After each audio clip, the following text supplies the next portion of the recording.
People get burned out because they want it too fast. Or they care about other people watching them.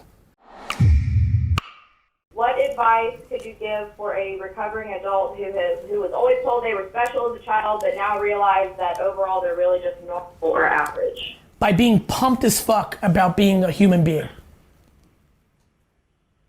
Mm-hmm. Perspective. I'm with you. Listen, you know you're asking me a hot button topic for me question because you know my stuff. That's okay. Eliminate all anger or resentment at your parents. Eliminate all of it. I have no anger towards Love. my parents. My Next. parents gave Great. me Next. the best Great. life. I'm not even. 99% of people have that problem. So since you don't, let's move on to the next one. Okay. Number 2 within this answer, the who gives a fuck framework. Okay. Like, what does that mean? Like, so you're not special? Well, yes, you are, and no, you aren't. Like, like in a lot of ways, Beyonce's special. In a lot of ways, she's not. A lot of ways, Hannah is. A lot of ways, you're not. And who's judging the specialness? What affirmation are you looking for? Actually, how about let's play this game, Hannah? Why can't you be special? Okay. Let's play it a different way. Let's make pretend you are instead of not. Don't be delusional. You know, that's not asking you to be delusional. Like that you could be anything you want is not real. You can't. You cannot be a world-class rapper or skier or painter if you want to, if you do not have natural talent to make you the best in the world. Right. However, you could go after all 3 of those if you're willing to be happy that you did. You could. Yeah, I guess that's true. I know it's true. I don't think we spend enough time. We put fucking Zucks and Elon Musk and fucking, you know, Meg Whitman on pedestals. Why don't we start putting, you know, Sally, who's a ski instructor who makes $49K a year because at 13 she decided she loved skiing, had the humility at 16 to realize she's not going to the Olympics, but then realized happiness was the only way to actually live your fucking life, and moved to Aspen and started from the bottom and got to a $63,000 a year job being a ski instructor at a tier 3 ski place and lives by her means and is happy as fuck every day of her life. Why can't we put her on a fucking pedestal? Maybe because our self-image is so low and she's just more relatable than Elon Musk, so Elon Musk instantly becomes cooler. Of course, but that's our insecurities manifesting. Fuck those. Right. My husband doesn't believe I'm actually on the phone with you. He's sitting next to me. What's his name? His name's Daniel. Hey, Daniel. What's up? What's up, bro? It's really me, bro. This is not an automated message. That sounds like you. It's really me, bro. I promise. That's cool. It is cool. You're cool. He's a horseshoer. Fucking that fires me the fuck up. It does. I love specific. Daniel, do you love horseshoeing? What's that? He absolutely loves horseshoeing. I do. My man. I love making a living by myself in the great United States of America. And I love you for that, brother. Hannah, Yes. what else you got? Okay. What tells do you have that clue you in to needing to rest or recharge? And going off of that, how do you maximize resting to be able to hit the ground running right after? Great question. People are very good at lying to themselves. I try not to, and when I feel tired, I sleep. That's fair. It's as simple as that. Like, Yeah. and I'm programmed and I've got tons of responsibilities and I hack. I look at what's in front of me and I hack. I figure it out at all costs. In your example, you look at good looking Daniel and say, motherfucker, tomorrow morning I'm sleeping till 11 a.m. See ya. Yeah.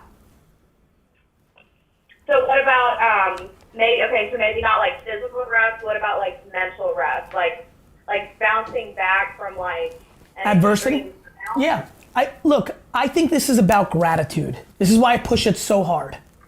Okay. Right? Even my last answer was self-awareness. Some people are like, I don't even know what's happening. I'm like, I understand. Let's keep focusing on self-awareness. Like, Right. I'm able to bounce back from everything and anything because I'm grateful. Right. You're gonna tell me what went wrong, I'm gonna tell you what went right. You're alive. You will never beat me in a debate. I do believe that. Well, good, then you should be bound. I don't know if you believe that if you're asking the question, because if you believe that, you 100% have the capability 100% of the time to bounce back. Mhm. Yeah, I think it was just like, you know, we spent a year like pushing ourselves into the ground, like grinding. Yep. But the thing is, like, we didn't understand that, like, we needed to stop to rest. Yep. And so what ended up is at the end of, you know, that 12 months, we were so burned out. We were like the most miserable people you've ever met. Do you know why, Hannah? Because we weren't grateful enough? Nope, because you weren't patient enough. Oh. See, I have a lot of natural energy and I go hard, but because I think about life in a 54-year, a 73-year window, a 94-year window, I don't think about it in 1 year terms. Hannah, do you know the number one thing I do that disappoints my fan base, my friends, my community, the people that like me? The number one thing? Do you know what the number one thing I do that disappoints the shit out of them? Surely when I deliver the sentence, I can watch their face go from excitement and admiration to disappointment. Do you know what that is? No. It's what I tell them I'm gonna buy the Jets in 31 years, not next year. Oh, time. They want it now, not later. So did you. Oh, wow, frick. Frick is right. And we say fuck in these parts.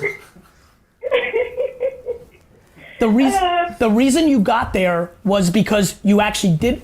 People don't get it. They see me going hard, that's fueled by gratitude. Most people are fueled by lack of patience. The reason I never will burn out is because I don't allow it, because I'm too patient and too grateful. If I wanted the Jets next year, I would start doing manic energy shit that would lead me to burnout. Yeah. I love the process, not the things that I get out of my process. So you already mentally know that you're playing the long game.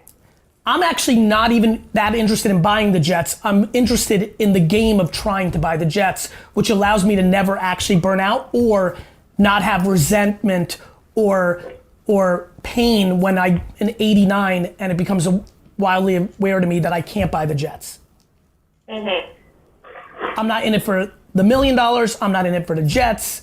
I'm in it for feeling great about my process, leaving good along the way that leads to admiration and a reputation and respect and legacy and having fun every day along the way.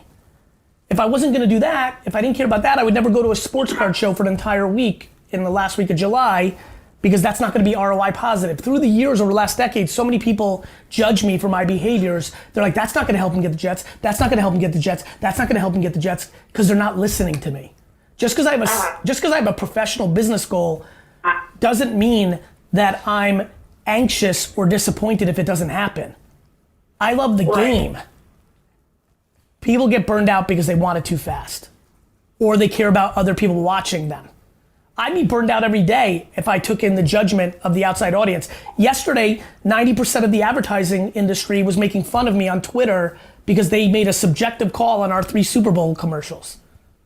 Mm-hmm. If I took that to heart, I'd be upset today. Instead, I'm happy as fuck because their opinions don't matter. The business results do. Right.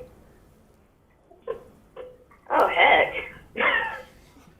Good, we're moving up the ranks. I like this. We went from frick to heck. Let me keep talking, I might get you to fuck. Okay,